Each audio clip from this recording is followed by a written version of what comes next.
Hello friends, welcome to my channel. இன்றைக்கி நம்ம ஒரு டிப்ஸ் அண்ட் ட்ரிக்ஸ் வீடியோ தான் பார்க்க போகிறோம். நிறைய பேருக்கு பிகினராக இருக்கும்போது இந்த சில்க் த்ரெட் ஹேண்டில் பண்ணுறது ரொம்ப கஷ்டமாக இருக்கும். நானும் ஸ்டார்டிங்கில் இந்த கஷ்டத்தை அனுபவித்தேன். அதை எப்படி நான் ஓவர் கம் பண்ணேன் அப்படிங்கிறது தான் இப்போ நான் உங்கள் கூட ஷேர் பண்ண போகிறேன். ஸோ வாங்க நம்ம எப்படி சில்க் த்ரெட் கட் ஆகாமல் நம்ம ஸ்டிச்சஸ் போடலாம் அப்படிங்கிறத கற்றுக்கலாம். நம்ம பிகினராக இருக்கும்போது நம்மளுக்கு ஜரி த்ரெட் தான் ஸ்டார்ட் பண்ணுவோம். அது கொஞ்சம் நல்லாவே வந்துடும். நமக்கு ஜரி த்ரெட் ஈஸியாக இருக்கும். ப்ளஸ் அதுக்கப்புறம் பீட்ஸ் போடும்போது அதுவும் ஈஸியாக இருக்கும். ஆனால் சில்க் த்ரெட் போடும்போது மட்டும் நம்மளுக்கு நிறைய ப்ராப்ளம்ஸ் இருக்கும். த்ரெட்டு பிரிஞ்சிடும், அடிக்கடி கட் ஆகிடும், இந்த மாதிரி ப்ராப்ளம்ஸ்லாம் இருக்கும். அதை எப்படி ஓவர் கம் பண்ணுறது அப்படிங்கிறது தான் நம்ம பார்க்க போகிறோம். நான் இப்போ துலிப் பிராண்டில் 14 நீடில் வச்சு நான் சொல்லித்தர போகிறேன். நம்ம துலிப் பிராண்டில் 14 நீடில் தான் த்ரெட் யூஸ் பண்ணுறது. இதோட டிப்பு பார்த்திங்கன்னா கொஞ்சம் பெரிய சைஸில் தெரியும். ஸோ இது போடும்போது நம்மளுக்கு கொஞ்சம் ஈஸியாகவே போட்டுக்கலாம். நெக்ஸ்ட்டு அயன் நீடிலும் இருக்குது. அயன் நீடில் பார்த்திங்கன்னா இந்த மாதிரி இருக்கும். இதில் நான் க்ரிப்புக்காக மேலே த்ரெட்டு சுற்றி வச்சுருக்கேன். ரொம்ப தின்னாக இருக்கும், பிடிக்கிறதுக்கு நம்மளுக்கு இதுவாக இருக்காது. அதனால் நான் மேலே த்ரெட் சுற்றி வச்சுருக்கேன். பார்த்திங்கன்னா இதோட எட்ஜஸ் இந்த மாதிரி வளைஞ்ச மாதிரி இருக்கும். ஸோ நம்ம த்ரெட் அப்படி கோர்த்து இழுக்கிறதுக்கு நம்மளுக்கு ஈஸியாக இருக்கும். அதனால நான் ப்ரிஃபர் பண்ணுறது த்ரெட்டு யூஸ் பண்ணுறதுக்கு. துலிப் பிராண்டை விட அயன் நீடில் ஈஸியாக இருக்கும். சில்க் த்ரெட் பார்த்திங்கன்னா எப்போவுமே டபுள் பெல் பிராண்டை பிகினராக இருக்கும்போது யூஸ் பண்ணுங்கள். அதுதான் கொஞ்சம் கட் ஆகிற ப்ராப்ளம் கம்மியாக இருக்கும். 2 த்ரெட்டை யூஸ் பண்ணிக்கணும் எப்போவுமே. உங்கள்கிட்ட ஒரு த்ரெட்டு தான் இருக்குது அப்படின்னா இந்த மாதிரி பாபின் கேஸில் கொஞ்சம் நூலை சுற்றிட்டு நீங்கள் அப்படி யூஸ் பண்ணுங்கள். அப்படி இல்லைன்னா தீந்து போன த்ரெட்டோட அந்த பார்ட் இருக்கும் பார்த்திங்களா, அந்த ரோல் இருக்குல்ல, அந்த ரோலில் கூட நீங்கள் சுற்றிக்கலாம், சுற்றிட்டு யூஸ் பண்ணலாம். நான் இப்போ 2 கலர் வச்சுருக்கேன். எப்போவுமே நம்ம சில்க் த்ரெட் யூஸ் பண்ணும்போது 2 ஸ்ட்ராண்ட்ஸில் தான் யூஸ் பண்ணணும். இதை ஃபஸ்ட்டு எட்ஜ் இந்த மாதிரி எட்ஜில் நாட் போட்டு எடுத்துக்கலாம். இந்த மாதிரி பெரிய நாட்டாக போட்டுக்கோங்க. சின்னதாக போட்டிங்க அப்படின்னா நம்மளோட கிளாத் வழியாக மேலே வந்துடும். நம்ம பிடிச்சி இழுக்கும்போது அந்த ஓட்டை வழியாக மேலே வந்துடும். அதனால் பெரிய நாட்டாகவே போட்டு இந்த மாதிரி வச்சுக்கோங்க. இப்போ நம்ம ஸ்டார்ட் பண்ண போகிறோம். இந்த மாதிரி பெருசாக இருக்கிற மாதிரி பார்த்துக்கோங்க. இப்போது நம்ம 14 நீடில் போடலாம். இப்போது இந்த நாட்டை நம்ம நடுவிரலில் பிடிச்சிட்டு நம்மளோட ஆள்காட்டி விரலில் இப்படி சுற்றிக்கணும். சுற்றிட்டு நம்ம இந்த நம்மளோட லெஃப்ட் ஹேண்டு ஃப்ரேமுக்கு கீழே போயிடும். ஸோ இந்த நாட்டை இப்படி பிடிச்சிட்டு இப்படி சுற்றி நம்ம நீடில் வச்சு இந்த மேலே இருக்கிறத அந்த எட்ஜில் இப்படி தான் எடுக்க போகிறோம். ஸோ இது எடுக்கும்போது ஈஸியாக அதில் மாட்டிக்கும். அதுக்காக தான் இப்போது இந்த கை ஃப்ரேமுக்கு கீழே போயிடும்.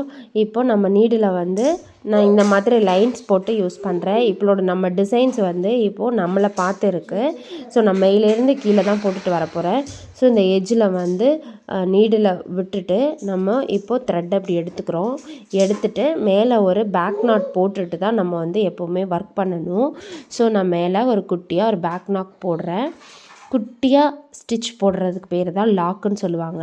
பக்கத்துலேயே ஒரு குட்டி லாக் போட்டுட்டு நம்ம ரிவர்ஸில் போடும்போது அந்த இடத்துல ஒரு லாக் மாதிரி விழுந்துடும். அதுக்கு தான் அந்த பேக் லாக் போடுறது. இப்போது நம்மளுக்கு சில்க் த்ரெட் இப்படி மேலே இழுக்கும் போது நிறைய பேருக்கு பிரிஞ்சு வரும், இல்லை கட் ஆகிடும். அதுக்கு என்ன டிப்பு அப்படின்னா, நம்ம ஃப்ரேமில் இப்படி குத்திட்டு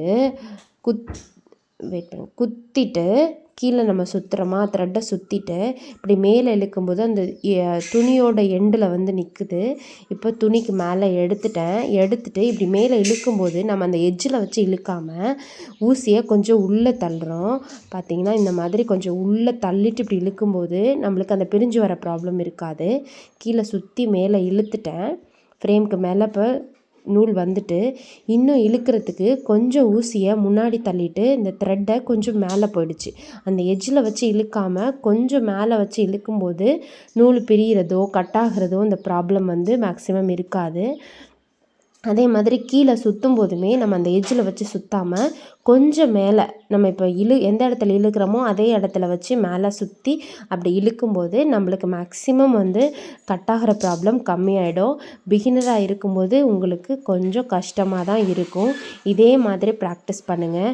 கொஞ்சம் ஊசியை உள்ளே தள்ளிட்டு இப்படி மேலே நூலை வச்சு இப்படி இழுக்கும்போது தான் நம்மளுக்கு அந்த கட்டாகிறதோ பிரியிற ப்ராப்ளமோ கம்மியாகும்.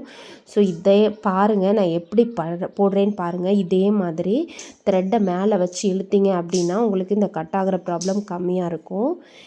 இந்த மாதிரி தான் குத்திட்டு நம்ம இழுக்கும்போது நம்ம நீடில் சாய்ச்சி வச்சு இழுத்துக்கலாம். பட் திரும்ப நம்ம டிசைனில் குத்தும்போது நம்மளோட நீடில் வந்து 90 டிகிரியில் இருக்கணும். இப்போ நான் அதை பிடிச்சிட்டேன். இப்போ நான் அயன் நீடில் போட்டு காட்டுறேன் பாருங்கள். எனக்கு வந்து துளிப் பிராண்டில் போடுறத விட அயன் நீடில் போடுறது ரொம்ப ஈஸி, சீக்கிரமாகவும் போட்டுருவேன் பாருங்கள். அதே மாதிரி நீங்களும் வந்து எந்த நீடில் உங்களுக்கு கம்ஃபர்டபுளாக இருக்கோ அந்த நீடில் யூஸ் பண்ணுங்கள். பேக் லாக் போட்டு தான் ஸ்டார்ட் பண்ணணும். ஸ்டார்ட் பண்ணிவிட்டு திருப்பிட்டு நம்ம உள்ளே தள்ளிட்டு தான் நம்ம வந்து த்ரெட்டை பிடிச்சி இழுக்கணும். ஸோ இப்படி மேலே இழுத்துட்டு த்ரெட்டை வந்து கொஞ்சம் அந்த எட்ஜில் இல்லாமல் கொஞ்சம் உள்ளே அப்படி வச்சுட்டு இழுக்கணும். இழுத்துட்டு திரும்ப குத்திட்டு சுற்றிட்டு தான் நம்ம இப்படி மேலே இழுக்கிறோம். மேலே இழுத்துட்டு த்ரெட்டு மேலே வந்துட்டு இப்போ இன்னும் இழுக்கிறதுக்கு த்ரெட்டை கொஞ்சம் உள்ளே தள்ளிட்டு தான் நம்ம இழுக்கணும். நம்ம அந்த எட்ஜில் வச்சு அந்த எட்ஜில் வந்து கொஞ்சம் ஷார்ப்பாக இருக்கும், அதில் வச்சு இழுக்கும்போது தான் நம்மளுக்கு அந்த த்ரெட்டு வந்து பிரியுது. ஸோ அந்த எட்ஜில் இல்லாமல் கொஞ்சம் உள்ளே தள்ளிட்டு இழுத்துட்டோம் அப்படின்னா நம்மளுக்கு இந்த பிரியிற ப்ராப்ளமே வராது. நீங்கள் எந்த நீடில் யூஸ் பண்ணாலுமே இதுதான் ப்ரொசீஜர். அந்த எட்ஜில் வச்சு இழுக்கிறது தான் உங்களுக்கு கட் ஆகிறதுக்கான ப்ராப்ளம். ஸோ கொஞ்சம் உள்ளே நம்ம நீடில் நல்லா கொஞ்சம் இப்படி சாய்ச்சி இப்படி உள்ளே தள்ளிட்டு த்ரெட்டை வச்சு இழுக்கணும். ஆனால் குத்தும்போது எப்போவுமே 90 டிகிரியில் தான் குத்தணும். நம்ம கொஞ்சம் இப்படி தள்ளிட்டு அந்த நம்ம இழுத்த பொசிஷன்லேயே வச்சு குத்தினோம் அப்படின்னா துணி சுருங்கும், நம்மளோட ஸ்டிச்சிங் வந்து ப்ராப்பராக இருக்காது. ஸோ குத்தும்போது ஸ்ட்ரைட் 90 டிகிரியில் வச்சு குத்திட்டு கீழே சுற்றிட்டு இழுக்கும்போது மட்டும் நம்ம இந்த மாதிரி வச்சுட்டு இழுக்கணும். ஸோ இதுதான் ப்ரொசீஜர். இந்த மாதிரி ஃபாலோ பண்ணுங்கள். இப்போ வந்து நம்ம இது பெரிய பெரிய ஸ்டிச்சஸாக நம்ம வந்து போட்டிருக்கோம். ஆனால் வந்து மேக்ஸிமம் நம்ம சில்க் த்ரெட் வந்து குட்டி குட்டி ஸ்டிச்சஸாக தான் போடணும். அது வந்து டிசைன்லேயா இருந்தாலும் சரி, ஏதாவது மோட்டிவ் போடுறதா இருந்தாலுமே சின்ன சின்ன ஸ்டிச்சஸாக தான் போடணும். அதையும் நம்ம ப்ராக்டிஸ் பண்ணிடணும். நம்ம மேலேருந்து கீழே வர ப்ராக்டிஸ் பண்ணுறோம். நம்ம திரும்ப ரிவர்ஸில் கீழேருந்து மேலே போகிறது, ரவுண்ட் ஷேப்பு, சைட்லேருந்து லெஃப்ட் டு ரைட் வர்றது, ரைட் டு லெஃப்ட் வர்றதுன்னு எல்லா பொசிஷன்லேயுமே நம்ம போட்டு ப்ராக்டிஸ் பண்ணணும். ப்ராக்டிஸ் செக்ஷன் அப்போ தான் நம்மளுக்கு டிசைன்ஸில் எந்த சைடு வந்தாலும் ஃப்ரேமை வந்து திருப்பாமல் போட முடியும். நம்ம ஃப்ரேமில் போடும்போது திருப்பிக்கலாம், பட் இதே கார்ட்லலாம் போடும்போது நம்ம வச்ச பொசிஷன்லேயே தான் உட்காந்து போடணும். ஸோ அதுக்காக தான் நம்ம எல்லா சைடுமே போடுறதுக்கு ப்ராக்டிஸ் பண்ணிக்கணும். இப்போ நான் வந்து குட்டி குட்டியாக எப்படி போடலாம் அப்படிங்கிறத வந்து காட்டுறேன். ஸோ எப்பவும் போல் பேக்கில் ஒரு லாக் போட்டுட்டு நம்ம த்ரெட்டை மேலே இழுக்கும்போது கொஞ்சம் ஊசியை உள்ளே தள்ளிட்டு இப்படி இழுத்துட்டு பக்கத்துலேயே நம்ம குத்திட்டு சேம் நம்ம ப்ரீவியஸாக என்ன பண்ணணுமோ அதே ப்ரொசீஜர் தான் ஃபாலோ பண்ண போகிறோம். ஊசியை கொஞ்சம் உள்ளே தள்ளி த்ரெட்டை கொஞ்சம் இழுத்துட்டு குத்திட்டு சுற்றிட்டு அந்த நம்மளோட ஃப்ரேமு, கிளாத்து, ஊசி, கீழே இருக்க நூல் எல்லாம் ஒரே இடத்துல இந்த மீட் பண்ணுற இடத்துல எடுத்துகிட்டு வந்துட்டு உள்ளே தள்ளிட்டு கொஞ்சம் இப்படி இழுக்கும்போது தான் நம்மளோட நீடிலோட எட்ஜில் இந்த நூல் வந்து குத்தி பிரியாமல் இருக்கும். ஸோ வந்து இதே மாதிரி பண்ணுங்கள். பக்கத்தில் போட்டு ப்ராக்டிஸ் பண்ணுங்கள். சில்க் த்ரெட் வந்து கொஞ்சம் கஷ்டமாக தான் இருக்கும் ஸ்டார்டிங்கில் போடுறதுக்கு. போட்டு ப்ராக்டிஸ் பண்ணுங்கள். ப்ராக்டிஸ் பண்ணிட்டிங்கன்னா ரொம்ப சிம்பிளாக போடலாம். ஸோ இதே மாதிரி ப்ராக்டிஸ் பண்ணுங்கள். ப்ராக்டிஸ் பண்ணிகிட்டே இருங்க. நிறைய ப்ராக்டிஸ் பண்ணுங்கள். இந்த மாதிரி லைன்ஸ் போட்டு ப்ராக்டிஸ் பண்ணுங்கள். ஏதாவது மோட்டிவ் போட்டு ப்ராக்டிஸ் பண்ணுங்கள். அதே மாதிரி இப்போ பார்த்தீங்கன்னா என்னோடய நீடில் வந்து எந்த அளவுக்கு உள்ளே போகுதுன்னு பாருங்கள். இப்போ நான் காட்டுறேன் பாருங்கள். இந்த அளவுக்கு நம்ம கீழே குத்திட்டு நம்மளோட த்ரெட்டை வந்து அந்த இடத்துல சுற்றணும். இப்போ பாருங்கள் நான் எப்படி குத்துறேன் அப்படின்னு. இப்போ நான் எடுத்துகிட்டு இவ்வளோ தூரத்துக்கு உள்ளே போகணும். உள்ளே போயிட்டு கீழே சுற்றி மேலே இழுத்துட்டு வரும்போது தான் நம்மளுக்கு கட் ஆகாது. அந்த எட்ஜில் வச்சு நம்ம கீழே சுற்றிடக்கூடாது.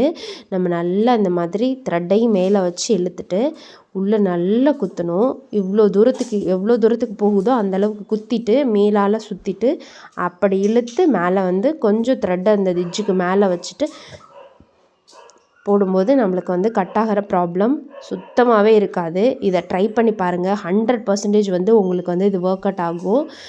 இதில் வந்து உங்களுக்கு ஏதாவது டவுட்ஸ் இன்னமும் இருந்தது அப்படின்னா கண்டிப்பாக எனக்கு கமெண்ட்டில் கேளுங்க, நான் கிளியர் பண்ணுறேன். இந்த வீடியோ உங்களுக்கு யூஸ்ஃபுல்லாக இருக்கும்னு நம்புகிறேன். இந்த வீடியோ உங்களுக்கு பிடிச்சிருந்தா லைக் பண்ணுங்கள், ஷேர் பண்ணுங்கள், சப்ஸ்கிரைப் பண்ணுங்கள். மறக்காமல் உங்கள் ஃப்ரெண்ட்ஸ் எல்லாருக்கும் ஷேர் பண்ணுங்கள். தேங்க்யூ. Happy learning.